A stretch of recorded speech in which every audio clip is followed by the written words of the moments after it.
आज नमनको जन्मदिन परेको थियो। जन्मदिनको उपलक्ष्यमा भगवानसँग अष्टचिरञ्जीवीहरूसँग आशीर्वाद लिनुपर्छ भन्ने विचार गरेर बिहान उठेर बिहानको स्नान दान सन्ध्या वन्दन आदि सकेर पूजनको तयारीहरू गरियो, पञ्चोपचारहरू ठिक पारियो।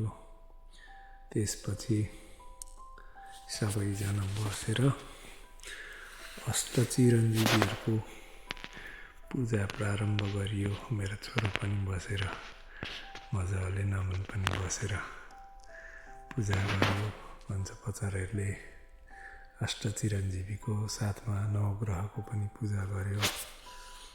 त्यसपछि पूजन आजन सम्पन्न भए पश्चात उता घरपति आमाले चाहिँ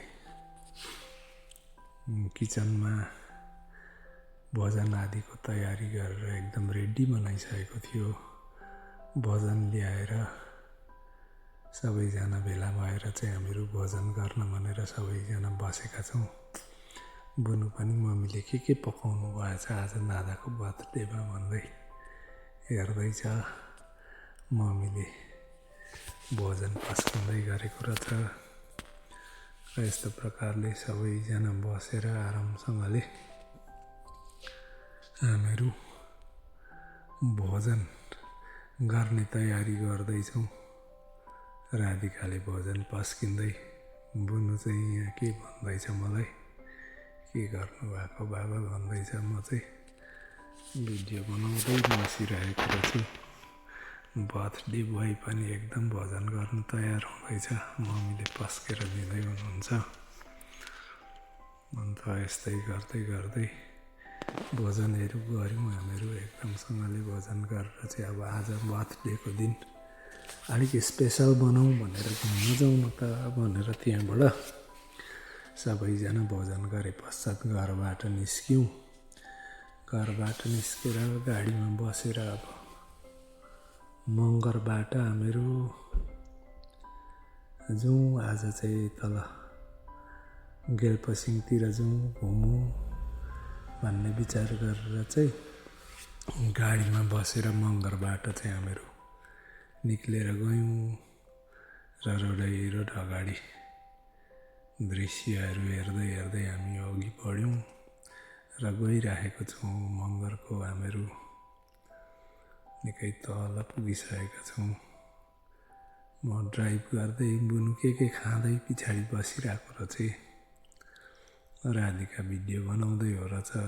नमन भाइ र नमनको साथी किल्ले पनि पछाडि गाडीमा आनन्दसँगले बसिरहेको अवस्था र यस्तै बिस्तारो ड्राइभ गर्दै गर्दै गर्दै हामीहरू अगाडि बढिरहेका छौँ। बढ्दै बढ्दै हामीहरू गेलपसिङ कुरिछु खोलामा पुग्यौँ यतिखेर चाहिँ। र त्यहाँ बडो राम्रो दृश्यहरू रहेछ। काँस ड्याम पलाएको रहेछ। एकदम मनमोहक रमणीय दृश्य थियो। केटाकेटी गाडीमा एकछिन कुदेर अलिक बोरिङ भयो के भन्दै थिए। त्यहाँ एकदम बल्बै बल्बा भएको ठाउँमा खोलाको किनारामा पुगेर नानीहरू पनि एकदम खुसी हुन थाले। त्यतिखेर चाहिँ नानीहरू खुसी भए। पानी मजाले सङ्लो हरियो पानी बगेको देखेर खोलामा हामीहरू यस्तो प्रकारले खोलाको किनारमा गयौँ। भिडियोहरू खिच्यौँ, फोटोहरू खिच्यौँ।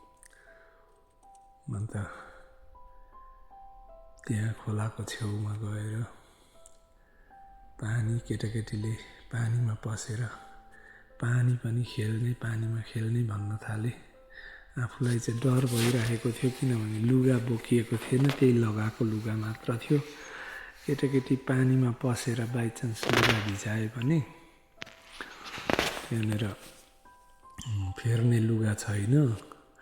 अन्त आधी दिनमै घुमघाम नसकिकन बिच बाटोबाट फर्किनु पर्ने हुन्छ भनेर एकदमै टेन्सन लागिरहेको थियो आफूलाई चाहिँ। त्यतिकैमा अब नानीहरू चाहिँ खोलामा एकदमै पस्ने पानीमा पसेरै खेल्ने भनेर जिद्दी गर्न थाल्यो। अन्त उनीहरू पानीमा पसेर खेले पनि यता त्यो खोलाको किनारमा बडो रमणीय दृश्य थियो। धेरै हरियाली डाँडा पाखाहरू पनि देखिँदै थियो। हरियाली अरूभन्दा पनि त्यहाँनिर घाँस बडो मजाले आएको रहेछ यसपालि। अन्त अब चाहिँ नानीहरू पानीमा मजाले खेल्न थाले। पुरा इन्ट्रेस्टिङ भएछ उनीहरूलाई। धेरै दिन भएको थियो त्यसरी पानीमा खोलातिर गएर नखेलेको। पानीमा खेल्न थाले नानीहरू। आफूलाई चाहिँ टेन्सन भइरहेछ नानीहरू बाइचान्स लडेर लुगा भिजायो भने भनेर उनीहरू चाहिँ नडराइकन खेलिरहन्छन् हो। यस्तै प्रकारले नानीहरू पानीमा केही बेरसम्म मजाले इन्जोय गरे। लुगाहरू सार्दैछन् भिज्छ भनेर अलिअलि त ख्याल त गर्दैछन्, तर बा लडिहाल्ने हुन् भनेर आफूलाई चाहिँ टेन्सन भइरहेको छ। र राधिकाले नानीहरू लड्छन् भनेर चाहिँ हावा पनि पुरा चलिरहेको थियो। अन्त ढुङ्गामा बेर नानीहरू समातेर गाइड गर्दै गरेको रहेछ। म चाहिँ भिडियो बनाउँदै थिएँ। बडो रमणीय दृश्य थियो, एकदमै राम्रो थियो। सङ्लो पानी, हावा सरर चलेको एकदम मनमोहक दृश्यहरू त्यहाँबाट देखिन्थ्यो। नानीहरू पनि खोलाको बिचमा गएर ढुङ्गामा बसेर चाहिँ एकदम खुट्टा भिजाउँदै आनन्दसँगले बस्न थाले। अब नजाने भन्न थाले उनीहरू हो। तर आफूलाई माथि कालापाङ भन्ने ठाउँ जानु थियो। त्यहाँनिर चाहिँ गुरु रिम्पोछेको स्ट्याचु छ। अन्त त्यहाँ जाने दर्शनहरू गर्ने भनेर हामीहरू अब खोलाबाट निक्लेर गाडीमा बसेर उकालो लाग्यौँ। यो चाहिँ कालापाङ जाने बाटो हो रहेछ। बाटोमा राधिकाले भिडियो बनाउँदै रफ रोड जानुपर्छ। अगाडि दादा हुनुहुन्छ, पछि हामीहरू छौँ। यस्तो प्रकारले चाहिँ हामीहरू अगाडि बढ्यौँ गाडीमा चढेर।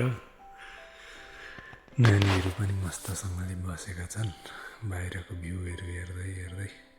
हामीहरू गयौँ। नानीहरू चाहिँ के खाइरहेका छन्। अब उनीहरूको आज घुम्न हिँडेको खुसी छन्, एकदम प्रसन्न मुद्रामा छन्। यस्तै प्रकारले हामीहरू अब अगाडि बढ्दै जाँदैछौँ। अगाडि मान्छेहरू पनि घुम्न भनेर त्यो दिन छुट्टी पनि परेको थियो। तसर्थ अरू मान्छेहरू पनि घुम्न पिकनिक सिकनिक भनेर आएको रहेछन्। बाटोतिर गाडीहरू भेटियो, मान्छेहरू भेला भएको भेटियो। यस्तै प्रकारले हुँदै हामीहरू कालापाङतर्फ अगाडि बढ्दैछौँ। नानीहरू बसिरहेको छन्। बढ्दै धुलो उड्दै थियो। अलिक गरम पनि फिल हुँदै थियो। अगाडि गाडी थियो। अब हामीहरू जाँदै कालापाङ पुगेछौँ। यो चाहिँ कालापाङको स्ट्याचुमा अगाडि फोटोहरू खिच्यौँ, दर्शनहरू गऱ्यौँ। त्यसपछि फर्केर आयौँ।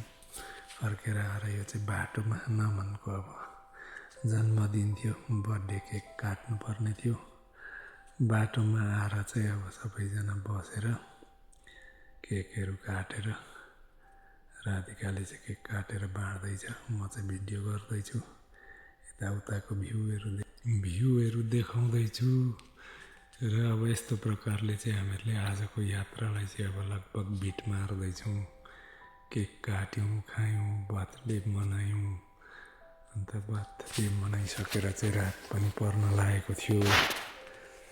अन्त अब चाहिँ फर्केर आफ्नो वासस्थानतिर जानुपर्छ भनेर सबैजनाले यस्तो प्रकारले केकहरू खाइसकेर चाहिँ आफ्नो सामग्रीहरू भेला गरेर कार्पेटहरू, टेबलहरू सबै बोकेर चाहिँ गाडीमा बसेर हामीहरू यहाँबाट चाहिँ हाम्रो घरतर्फ लाग्यौँ।